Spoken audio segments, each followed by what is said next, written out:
Shalom, selamat pagi Bapak Ibu Saudara yang dikasihi Tuhan Yesus Kristus. Selamat kita berjumpa kembali dalam renungan pada pagi hari ini.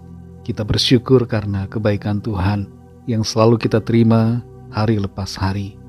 Tetap bersukacita dalam segala keadaan dan bergembira hati di dalam Tuhan. Sebelum kita mendengarkan renungan firman Tuhan, mari kita berdoa. Bapa Surgawi, Bapa dalam nama Tuhan Yesus Kristus, kami mengucap syukur untuk kemurahan-Mu, perlindungan-Mu, berkat-Mu, penyertaan Tuhan dari malam hingga pagi ini. Kembali kami ada saat ini karena anugerah-Mu. Saat ini kami mau mendengarkan kebenaran firman-Mu. Urapilah kami agar kami mengerti dan mentaati setiap kehendak-Mu. Dalam nama Tuhan Yesus kami berdoa. Haleluya. Amin. Saudara yang dikasih Tuhan, ayat firman Tuhan saat ini terdapat dalam Injil Markus pasal 15 ayat 2-5. Tertulis demikian. Pilatus bertanya kepadanya, "Engkaukah raja orang Yahudi?" Jawab Yesus, "Engkau sendiri mengatakannya." Lalu imam-imam kepala mengajukan banyak tuduhan terhadap dia.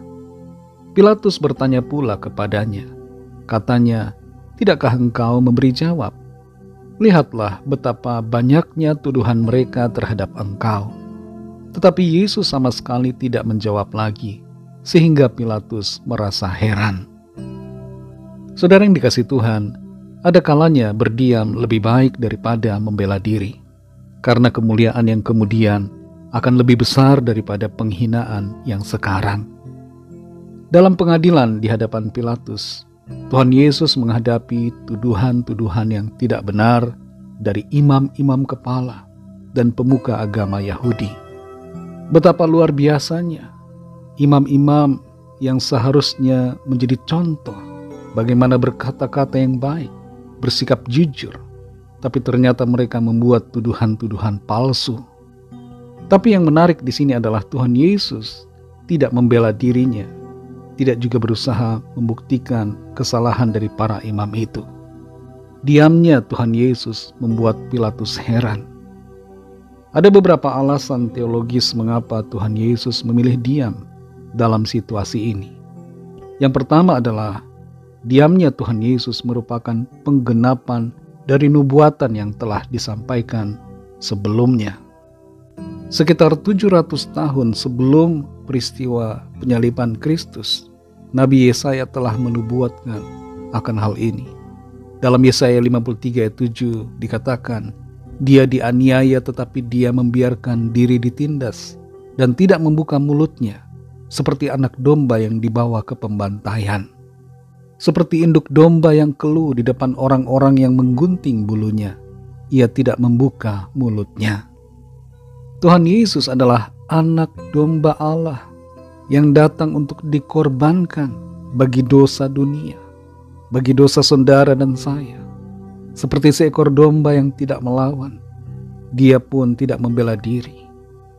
Sebenarnya Tuhan Yesus punya kuasa untuk membela diri, bahkan membebaskan dirinya dan menjauhkan dirinya dari penderitaan salib.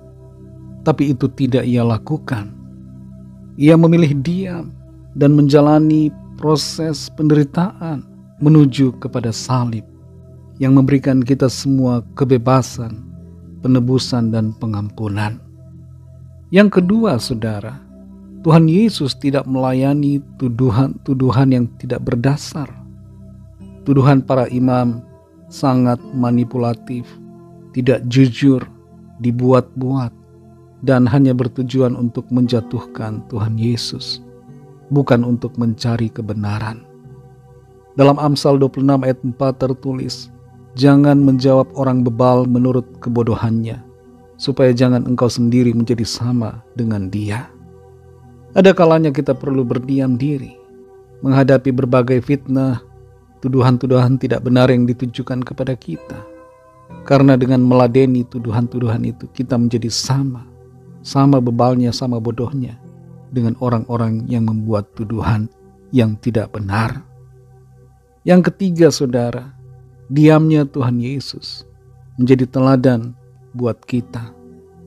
Jangan selalu terburu-buru untuk membela diri atau bereaksi terhadap tuduhan-tuduhan orang lain. Ada saatnya kita lebih baik berdiam diri, menyerahkan semuanya kepada Tuhan, dan menantikan akan pembelaan Tuhan.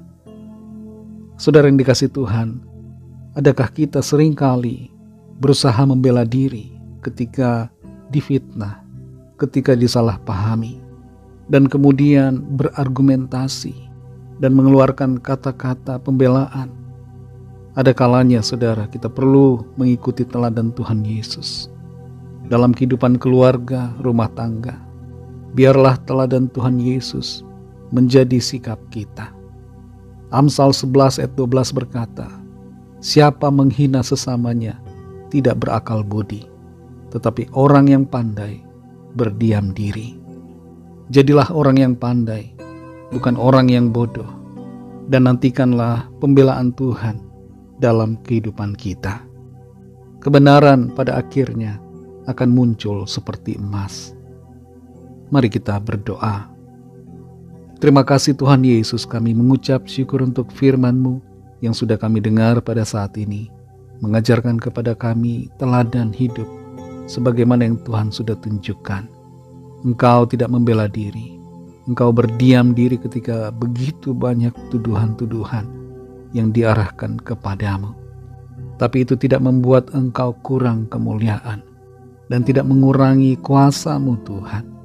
Engkau melakukannya untuk menggenapi akan firman-Mu, dan Engkau melakukannya untuk menyatakan kemuliaan yang jauh lebih besar. Ajar kami Tuhan untuk bersikap seperti Engkau. Terlalu sering kami membela diri, terlalu sering kami tidak menjaga dan tidak menahan ucapan mulut kami. Ajar kami Tuhan untuk tidak selalu membela diri, tapi belajar untuk berdiam diri seperti Engkau Tuhan Yesus. Kami percaya pembelaan datang dari Tuhan, dan kami akan alami kemuliaan di hari yang ke depan. Engkau akan memunculkan kami seperti emas. Terima kasih untuk firman-Mu. Berkati kami Tuhan di sepanjang hari ini, dalam segala tugas aktivitas kami, dalam studi, pekerjaan, usaha, pelayanan, dan dalam segala hal, agar kami berhasil dan berkemenangan. Kami bawa kepadamu setiap permohonan doa, setiap pergumulan kami masing-masing. Lawatlah setiap kami dan nyatakan kuasa, mujizat pertolongan-Mu bagi kami. Kami percaya Tuhan akan terus menuntun kami dalam rencana-Mu yang baik, yang indah dan sempurna. Terima kasih Bapa, dalam nama Tuhan Yesus Kristus, Tuhan dan Juru Selamat kami sudah berdoa dan mengucap syukur. Haleluya. Mari sama-sama kita berdoa, doa Bapa kami. Bapa kami yang di sorga, dikuduskanlah nama-Mu, datanglah kerajaan-Mu, jadilah kehendak-Mu di bumi seperti di sorga.